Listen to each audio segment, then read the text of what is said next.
भंडारकवटेजवळ दुचाकी घसरून झालेल्या अपघातात गंभीर जखमी झालेल्या तरुणाचा उपचारादरम्यान मृत्यू.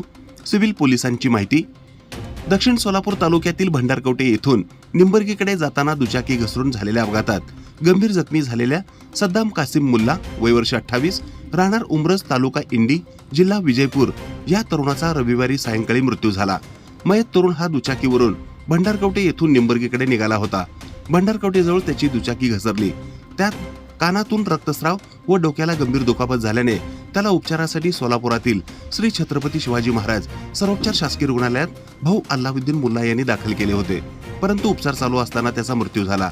या घटनेची नोंद सिव्हिल हॉस्पिटल पोलीस चौकीत झाल्याची माहिती सोमवारी पत्रकारांना देण्यात आली आहे. आजच महाराष्ट्र सुखदेव न्यूज यूट्यूब चॅनलला सबस्क्राइब करा आणि बेल आयकॉनला क्लिक करा. आजच महाराष्ट्र सुखदेव न्यूज यूट्यूब चॅनलला सबस्क्राइब करा आणि बेल आयकॉनला क्लिक करा.